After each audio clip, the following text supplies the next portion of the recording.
పెద్దలు, గౌరవనీయులు, ఆదోని శాసన సభ్యులు శ్రీ డాక్టర్ పివి పార్థసారథి అన్నగారికి, అలాగే వారి యొక్క టీడీపీ నాయకులకు, జనసేన నాయకులకు ప్రత్యేకమైన మా హృదయపూర్వక వందనాలు తెలియజేస్తున్నాం. ఎలక్షన్కు ముందు మాకు పరిచయం చేసిన వ్యక్తి రత్నం గారు. ఆ రత్నం ఇప్పుడు వెతికితే కూడా దొరకలేదు. ఆయన హైదరాబాద్లో ఉంటాడు. సో ఫస్ట్ వచ్చి ఆయన మాట్లాడుతూ పార్థసారథి అన్నగారి గురించి కొన్ని విషయాలు మాతో సుదీర్ఘంగా గంటసేపు చర్చించడం జరిగింది. అన్నకు మీరు సపోర్ట్ చేయాలని ఆదోని నియోజకవర్గ ప్రజలందరూ నేను చూసుకుంటానని మాట ఇచ్చారు. కాబట్టి అదే మాట ప్రకారం ఇప్పుడు కూడా ఆయన నిలబడబోతున్నాడు. మన కోసం మరి దేవుడు ఒక మంచి నాయకుడిని ఎన్నిక చేశాడు. కాబట్టి ఎంతోమంది పోటీ చేయొచ్చు, కానీ గెలిచే వ్యక్తి మాత్రం ఒక్కడే. కాబట్టి ఆ ఒక్కడు మన పార్థసారథి అన్నగారు మన ఆదోని పట్టణానికి దేవుడిచ్చిన గిఫ్ట్. కాబట్టి మా ఆదోని పట్టణ ఏసీయూసీ అనే సంస్థ అసోసియేషన్ ఉంటుంది. 2005 నుంచి 1996లో నుంచి ఈ అసోసియేషన్ ప్రారంభించడం జరిగింది. అప్పటి నుండి ఇప్పటి వరకు ఉన్నాను. అప్పుడు చిన్న వయసులో ఉన్నాను. ఆ యొక్క అసోసియేషన్ నుండి పెద్దలు మరి కొంతమంది చాలామంది నిద్రించారు. మరి వారు స్థాపించినప్పటి నుండి ఇప్పటి వరకు కూడా కొన్ని సాధించడం జరిగింది, కొన్ని సాధించలేకపోయినాం. కాబట్టి సాధించగలిగిన విషయాలు మేము అవన్నీ కూడా మరి ఒక లెటర్ ప్యాడ్లో సిద్ధం చేసినాం. అది మా సెక్రటరీ గారు చదివి వినిపిస్తారు. కాబట్టి మా ఆదోని పట్టణంలో ఇప్పటి వరకు కొన్ని ఏళ్ళుగా మరి కమ్యూనిటీ హాల్ అనేది మాత్రం లేదు. దానికోసం ప్రతి అధికారిని జిల్లా యంత్రాంగం దగ్గరికి వెళ్ళాము, ఎమ్మెల్యేల దగ్గరికి వెళ్ళాము. మరి ఇప్పటివరకు కాలేదు. గత 2018వ సంవత్సరంలో మరి మాజీ ఎమ్మెల్యే మరి శ్రీ కె మీనాక్షి నాయుడు అన్నగారికి మరి అర్జీ ఇచ్చినప్పుడు అన్నగారు మరి చాలా విషయాల్లో క్రైస్తవులకు చేశాడు. ఒక దఫా 2 లక్షలు, ఒక దఫా 3 లక్షలు, ఒక దఫా 5 లక్షలు పని చేయడం జరిగింది. దేనికోసం అంటే అది మన క్రైస్తవ సమాజంకు సమాధుల తోటలో మరి కాంపౌండ్ వాళ్ళు నిర్మించడం జరిగింది. ఇంకా ఆ తర్వాత మనకు ఎలాంటి నిధులు రాలే. రోజు వెళ్తున్నాం, పని కాలే. అందుకు ప్రభుత్వం మారిపోయింది. అన్న దరిదాపు 1 ఎకరా స్థలాన్ని కమ్యూనిటీ హాల్ కొరకు ఏర్పాటు చేయడం జరిగింది.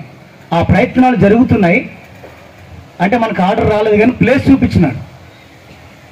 ఆ ప్రయత్నాలు జరుగుతున్నప్పుడే 2019 వచ్చింది. ఇంకా 2019లో అన్ని ఎస్టిమేషన్లు జరిగినాయి, అన్నీ అయిపోయినాయి.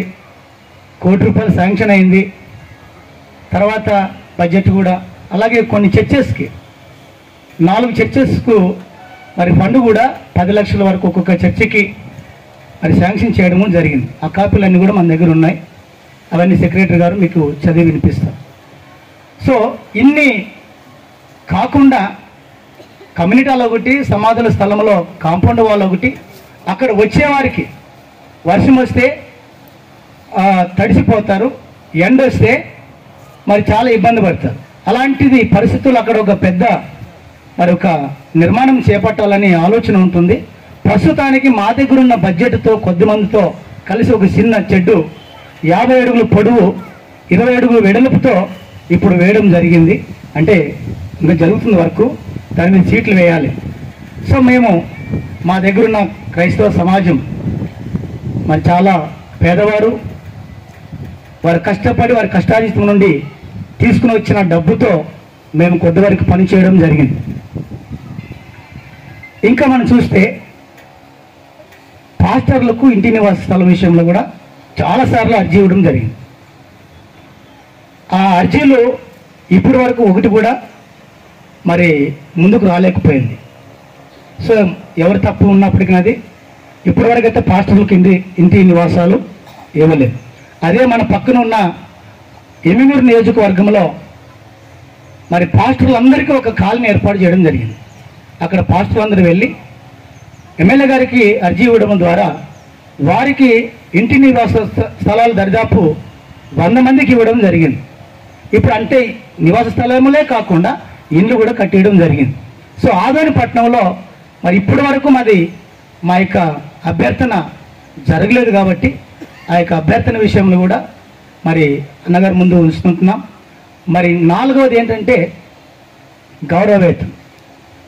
దీని విషయంలో కూడా తర్వాత హెల్త్ విషయంలో కూడా చొరవ తీసుకొని ముందుకు వెళ్ళాలి. మా ఆదోని పట్టణ ప్రజలు మీ కొరకు నిత్యం ప్రార్థన చేస్తుంటున్నారు. మీరు మరి మేము ముందు ప్రార్థన చేసినాము, ఇప్పుడు కూడా ప్రార్థన చేస్తూ ఉంటున్నాము. కాబట్టి మీ పరిపాలన ఆదోని ప్రజలకు ఎంతో ఉపయోగపడాలని కోరుకుంటూ, ఘనంగా బలమైన దేవుడు మిమ్మల్ని బలంగా ఆశీర్వదించాలని కోరుకుంటూ, మంచి ఆరోగ్యాలతో నింపాలని కోరుకుంటూ ఈ మాటలు ముగిస్తున్నాను. దగ్గర స్థలం అలాట్ చేయించాలని ప్రపోజల్స్ సిద్ధం చేసి ప్రభుత్వానికి రికమెండ్ చేయడం జరిగింది. అదే సమయంలో ఆ స్థలంలో మరి కమ్యూనిటీ హాల్ నిర్మాణం కోసం 1 కోటి రూపాయలు శాంక్షన్ చేయమని వారు రిప్రజెంటేషన్ ఇస్తే 60 లక్షల రూపాయలు ప్రభుత్వం వారు శాంక్షన్ చేశారు. మరి దీనికి సంబంధించిన అర్జీని మరి ఈ సమయంలో వేదిక మీద ఉన్న పెద్దలతో కలిసి ఎమ్మెల్యే గారికి అందించడం జరుగుతుంది.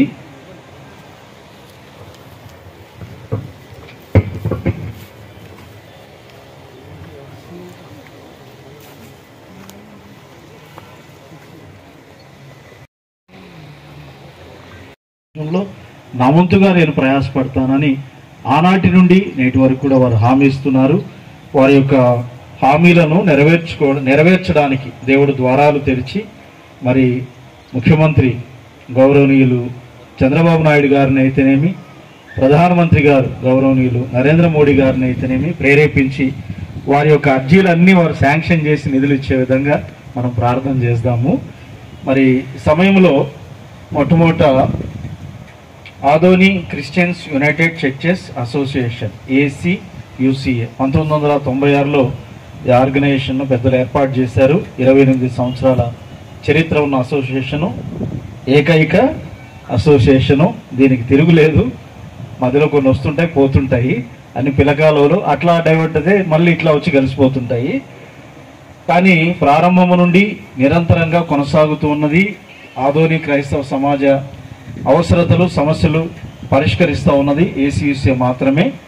మరి ACUCA తరఫున 2018వ సంవత్సరంలో మరి అప్పటి టీడీపీ ఇన్ఛార్జ్ గౌరవనీయులు శ్రీ కె మీనాక్షి నాయుడు గారిని కలిసినప్పుడు వారు క్రిస్టియన్ కమ్యూనిటీ హాల్ కొరకు ఆర్ఆర్ లేబర్ కాలనీలో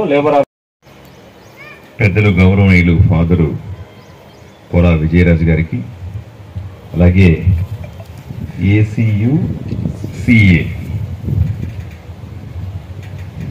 అసోసియేషన్ సంబంధించిన ప్రెసిడెంట్ ఆనందరాజు గారికి, సెక్రటరీ ఇజ్రా శ్రీధర్ గారికి, అలాగే ట్రెజరర్ థామ్సన్ గారికి, అలాగే డేనియల్ ప్రేమ్ కుమార్ గారికి, ఆల్బర్ట్ గౌన్ గారికి, డేవిడ్ గారికి, బెనర్జీ గారికి, MS రావు గారికి, వాసుదేవరావు గారికి, అలాగే జమైల్ గారికి, అలాగే నేను లాస్ట్ టైం స్కూల్కి వెళ్ళాను, ప్రిన్సిపల్ సుజాత గారు అనుకుంటాను, సుజానా గారికి, అందరికీ కూడా పేరు పేరున నా నమస్కారం తెలియజేస్తాను.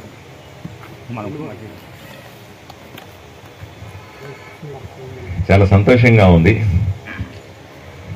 మిమ్మల్ందరినీ కూడా ఎమ్మెల్యేగా ప్రభుత్వం వైపు నుంచి అధికారికంగా కలవడానికి నాకు మీరు సమయం ఇచ్చినందుకు మీకు అందరికీ కూడా ధన్యవాదాలు తెలుపుకుంటాను. పెద్దలు చెప్పారు, ఒక పార్టీ నాయకుడిగా ఎమ్మెల్యే అభ్యర్థిగా ఒకసారి నేను నా ఆలోచనలు పంచుకోవడానికి కొంతమంది ముందు నేను కలుస్తానండి అని నేనే టైం తీసుకున్నాను. రత్నం గారని నా స్నేహితుడు. రత్నం గారు నేను చిన్నప్పటి స్నేహితులం, ప్రయాణం చేస్తున్నవాడు. అతను బాగా అది చావు దాకా వెళ్ళి ఆ కరోనా సమయంలో పూర్తిగా చావు దాకా వెళ్ళి బయటపడ్డ వ్యక్తి. ఆ సమయంలో అతన్ని కాపాడుకోవడానికి మేము చేసిన ప్రయత్నం దేవుడు విని ఆయన్ని మళ్ళీ ప్రాణాలతో బతికించాడు.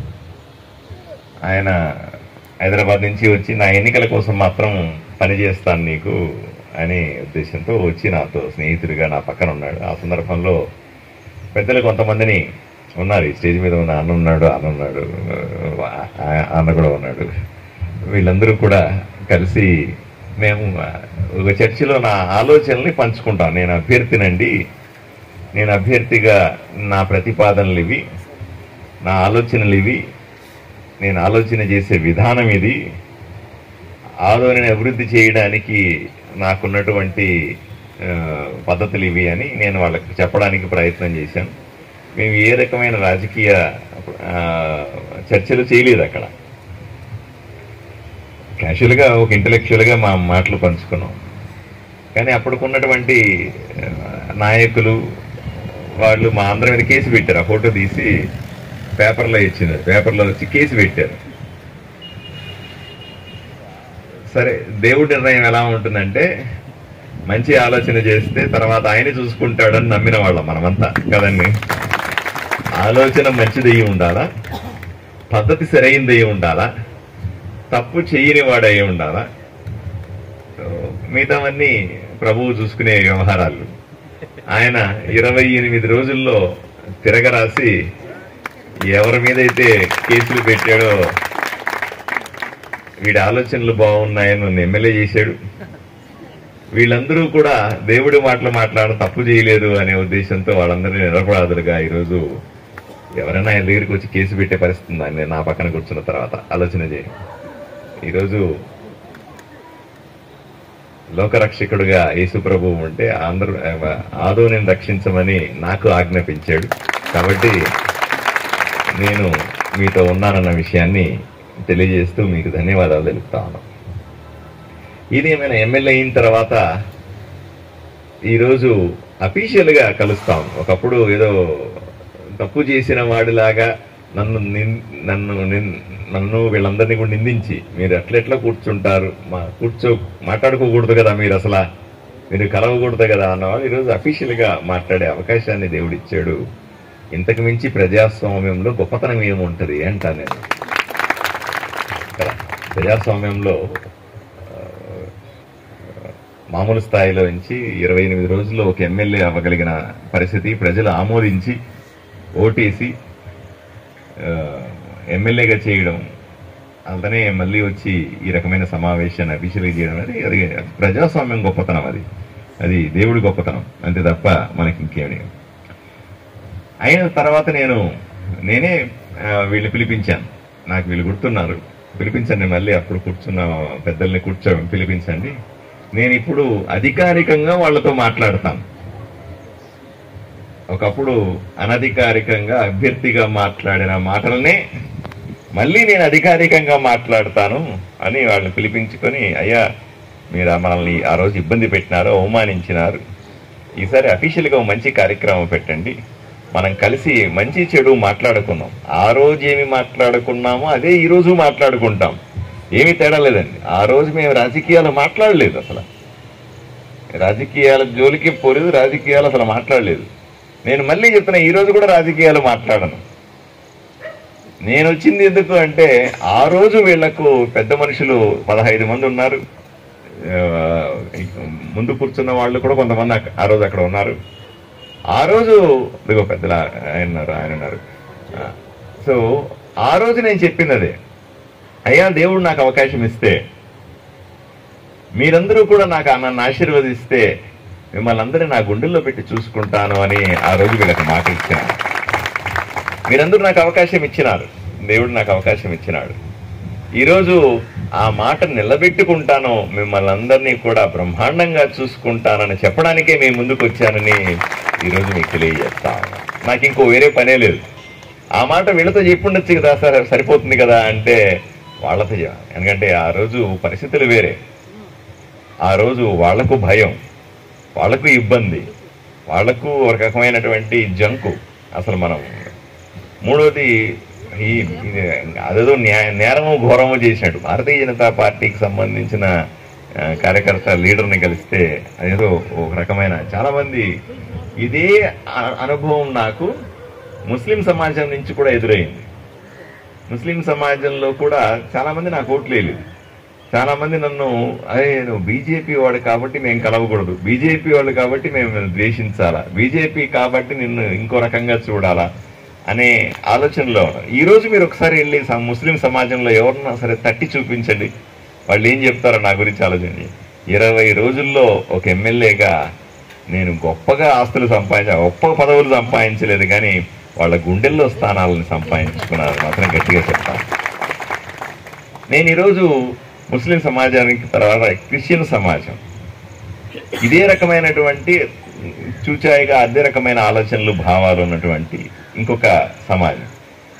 వీళ్లకు ఎందుకు ప్రత్యేకంగా మనం కూర్చొని మాట్లాడాలి? వీళ్లతో మిగతా వాళ్ళందరినీ అట్లా మాట్లాడతలేరు కదా, వీళ్ళనే ఎందుకు మాట్లాడాలి అంటే వీళ్లకు మనసులో భయాందోళనలు ఉండి ఉండవచ్చు. ఉన్నాయని నేను చెప్పను, ఉండి ఉండవచ్చు. ఆలోచనలు కలుస్తాయా లేదా అనే భావన కూడా ఉండి ఉండవచ్చు. లేదా తక్కువ సంఖ్యలో ఉన్నటువంటి మైనారిటీలైనటువంటి లేదా ఈ చర్చిల్లో మనం ప్రార్థన చేసే వాళ్ళకి ఈ భారతీయ జనతా పార్టీ ఆ సిద్ధాంతం వ్యతిరేకిస్తుందేమో అనే ఆలోచన ఉంటూ ఉండవచ్చు. ఇవన్నీ పటాపంచలు చేయాలి. ఇవన్నీ నిజం కాదు. పార్టీలకు అతీతంగా, పదవులకు అతీతంగా, హోదాలకు అతీతంగా డాక్టర్ పార్థసారథి అనే వ్యక్తి క్రైస్తవ సమాజాన్ని రక్షించుకోవడానికి వచ్చినాడని చెప్పడమే నా ఉద్దేశమని మేము అందరికీ చెప్తా ఉన్నాం. అయ్యా, మీరందరూ కూడా పెద్దలు, దైవ సేవకులు అని చెప్పచ్చు, పాస్టర్లు అనొచ్చు, లేదా క్రైస్తవ సంఘాలు నడిపే వాళ్ళు అనొచ్చు. క్రైస్తవ సమాజానికి తద్వారా ప్రజలకు మంచి చేసే ఆలోచనలు ఉన్నవాళ్ళు అనొచ్చు. రకరకాల హోదాల్లో మీరంతా ఉన్నారు. మీరంతా కూడా సమాజానికి ఏదో ఒక రూపంలో సేవ చేస్తా ఉన్నారు. సమాజానికి సేవ చేసే సందర్భంలో ఒక ప్రభుత్వ ప్రతినిధిగా ఈరోజు ఆదోనికి ప్రథమ పౌరుడిని నేను. ప్రభుత్వం వైపు నుంచి ఎమ్మెల్యేగా మీ ముందు నిలబడి ఉన్నాను, మీతో కలిసి ప్రయాణం చేస్తా ఉన్నాను. ఈ సమాజాన్ని రక్షించుకోవాల్సిన బాధ్యత. కేవలం రక్షించుకోవడం అంటే ఎలా రక్షిస్తారని అంటే సమాజంలో అంతా మంచి ఉండదు, సైతాన్ ఉంటారని మీకు కూడా తెలుసు. సమాజంలో అంతా మంచిగా ఉంటే యేసు ప్రభువుకి ఆ కష్టం ఎందుకు వచ్చింది? అప్పుడు సైతాన్లు ఉన్నారు, ఇప్పుడే శైతాన్లు ఉన్నారా లేదు సార్? సో వీళ్ళ వైపు నుంచి ఎవరో ఒకరు రక్షించుకుంటూ ఉండాల్సిన రక్షణ అవసరం. నేను అందుకనే ఈ సభాముఖంగా పెద్దల సమక్షంలో మీకందరికీ కూడా క్రైస్తవ సమాజానికి హామీ ఇస్తా ఉన్నాను. మీకు కానీ, మీకు వ్యక్తిగతంగా కానీ, మీ కుటుంబాలకు కానీ, మీ సమాజానికి కానీ, మీ చర్చిలకు కానీ, మీ స్కూళ్ళకు కానీ, మీ సేవా కార్యక్రమాలకు కానీ, మీ సంస్థలకు కానీ ఏ చిన్న పెద్ద కష్టం వచ్చినా సరే పూర్తి స్థాయిలో మిమ్మల్ని కాపాడుకుంటానని మీకు హామీ ఇస్తా ఉన్నాను. ఎవ్వరూ కూడా ఎటువంటి ఇబ్బంది పడకుండా.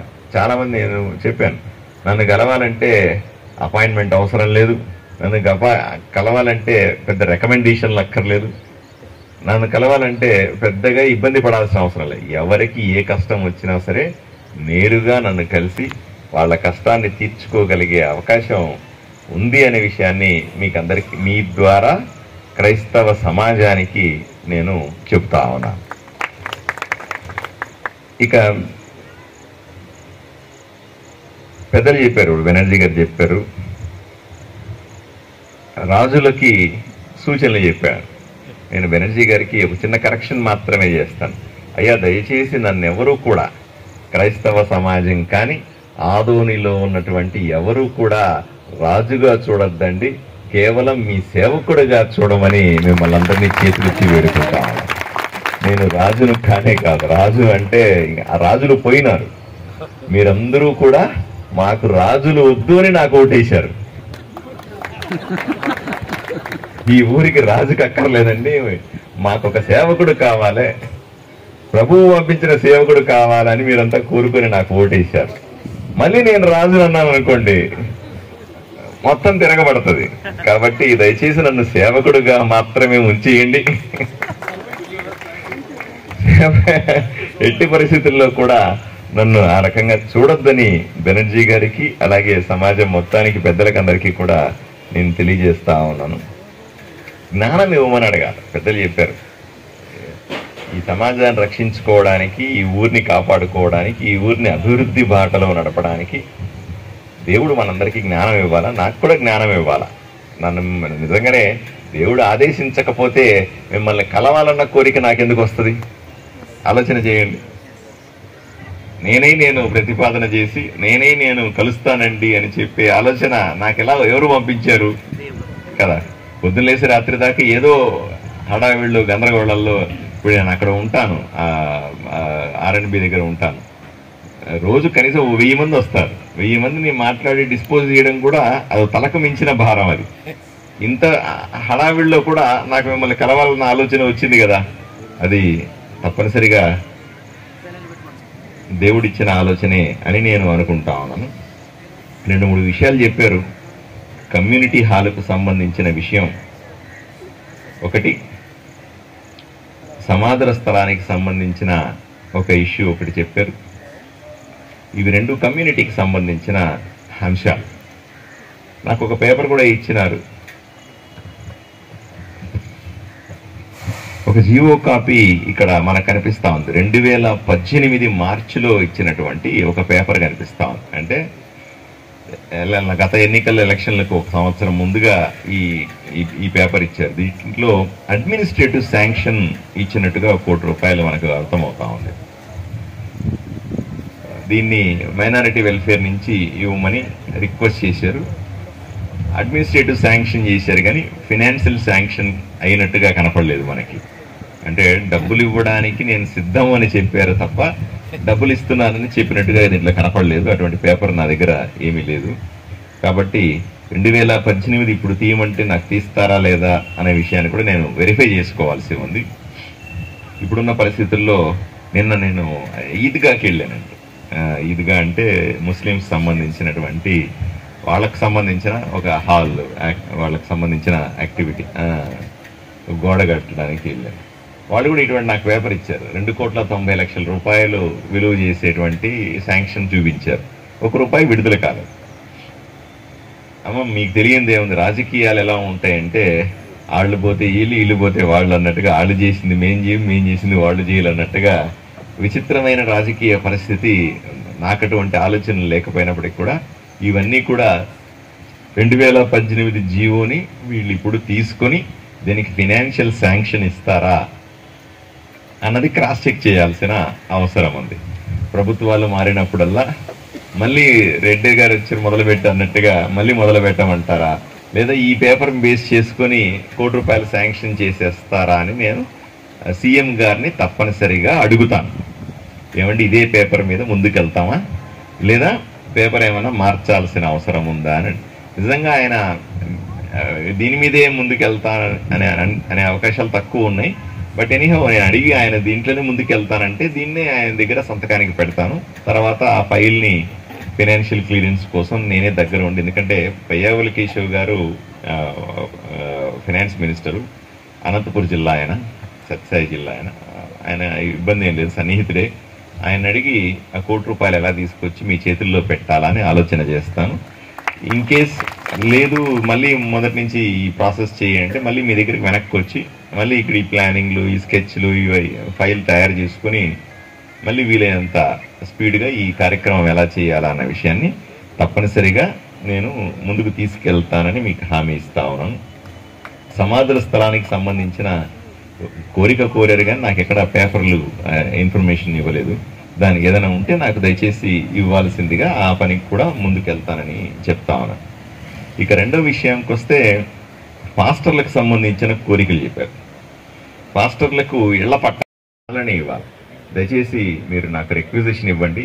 సోమవారం గ్రీవెన్స్ సెల్ ఉంటుంది. ఇప్పుడు కూడా నేను అక్కడి నుంచే వస్తున్నాను సార్. పొద్దున 10 గంటల నుంచి 1 గంట దాకా అక్కడే ఉంటాను నేను. ఆర్డీఓ గారు ఉంటారు, అన్ని డిపార్ట్మెంట్లకు సంబంధించిన ఆఫీసర్లు అక్కడే ఉంటారు, హౌసింగ్ వాళ్ళు కూడా అక్కడే ఉంటారు. మీరు ఏదో ఒక సోమవారం వచ్చి మీ అసోసియేషన్ తరఫున నాకు ఒక కాలనీ ఏర్పాటు చేసుకోవడానికి స్థలాన్ని కేటాయించండి అని రిప్రజెంటేషన్ ఇస్తే నేను దాన్ని వెంటనే రెవెన్యూలో మూవ్ చేసి ఎక్కడ అనువైన స్థలం ఉంది అన్ని అంచనా వేస్తారు. ప్రభుత్వ స్థలం ఉంటే తప్పనిసరిగా ఉచితంగా ఇప్పిస్తాను. ప్రభుత్వ స్థలం లేదు, అసోసియేషన్ సంబంధించినటువంటి స్థలం తక్కువ లీజుకో తక్కువ ఖర్చుతో కొనుక్కోవడానికి మీరు సిద్ధంగా ఉంటే ఒక సొసైటీని ఏర్పాటు చేసుకుని, పాస్టర్లకు తరఫు నుంచి ఒక సొసైటీని ఏర్పాటు చేసుకొని, లేదా ఇది సొసైటీ అయి ఉంటే అది రిజిస్టర్డ్ సొసైటీ అంటే దీని వైపు నుంచి అప్లై చేయండి. అప్లై చేస్తే తప్పనిసరిగా మీకు ఎన్ని ఎకరాలు అవసరం ఉందో చెప్పండి, అన్ని ఎకరాలను మేము ఐడెంటిఫై చేసి మీకు ఇస్తాం. మీరే ప్లాటింగ్ చేసుకుని మీ పాస్టర్లకి మీ రిజిస్ట్రేషన్స్ ప్రకారంగా ముగిస్తే అక్కడ ఒక బ్రహ్మాండమైన కాలనీ అవుతుంది. స్థలం ఇవ్వడమే కాదు, అక్కడ అవసరమైతే మౌలిక సదుపాయాలు, రోడ్లు కానీ, వాటర్ కానీ, కరెంటు కానీ ఇవన్నీ ఇప్పించే బాధ్యత నేను తీసుకుంటాను. ఇవన్నీ కూడా మనం ప్రభుత్వం నుంచి తీసుకోవచ్చు. ఎన్ఆర్జీఎస్ పథకం ఉంటుంది, పనికి ఆహార పథకం అనే ఒక పథకం ఉంటుంది. ఆ పథకం ద్వారా రోడ్లు ఇవ్వచ్చు మనం. దానికి కావలసినటువంటి డ్రైనేజీలు ఇవన్నీ కూడా ఏర్పాటు ప్రభుత్వం వైపు నుంచి చేస్తుంది. మీరు ఆ రకంగా ఇనిషియేషన్ తీసుకుంటే నేను తప్పనిసరిగా చేసి పెడతాను. అలాగా మంచి ఒక కాలనీ తయారైతే మీకు కూడా ఆ కాలనీలో మంచి చర్చి కట్టుకున్నారనుకోండి, మంచి పార్కు లాంటి ఏర్పాట్లు చేసుకుంటే వీలైనంత కొంచెం ఎక్కువ స్థలమే అడగండి, చూద్దాం పరిస్థితిని బట్టి, దగ్గర ఉన్న పరిస్థితిని బట్టి చేస్తుంది. రెండవది గౌరవ వేతనం గురించి అడిగారు. గత ప్రభుత్వంలో ఇస్తున్నాము అన్నారు, మరి నాకు ఎంతవరకు ఇచ్చినారనే సమాచారం చెప్పలేదు. నెలకు 5,000 రూపాయలు చెప్పని ఇచ్చారు అప్పట్లో, ఇప్పుడు ఇస్తున్నారు. ఎంతమందికి ఇప్పుడు బంద్ చేశారా? ఎంతమందికి ఇచ్చారు అలాగా? ఎందుకు 110 మంది ఉండగా 32 ఎందుకు వచ్చింది? మిగతా వాళ్ళు అప్లై చేయలేదు.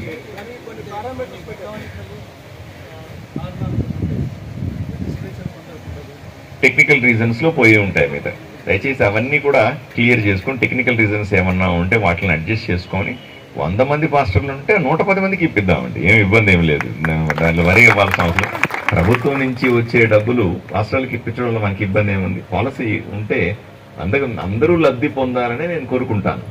ఎందుకు తక్కువ మంది లబ్ధి పొందాలి కదా? 110 హాస్టల్ ఉంటే 110 మందికి మనం బ్రహ్మాండంగా ఇప్పించి గౌరవ వేతాన్ని మరి కంటిన్యూ చేయమని రిక్వజిషన్ పెడదాం. ఆ పాలసీ వస్తే మాత్రం, ఎందుకంటే జగన్మోహన్ రెడ్డి గారు ఆ పాలసీ చేసేవాళ్ళు, అది ఎందుకు మరి ఆగిపోయింది తెలియదు. కంటిన్యూ చేస్తే మరింత బాగా చేద్దాం. మూడోది హెల్త్ స్కీమ్స్.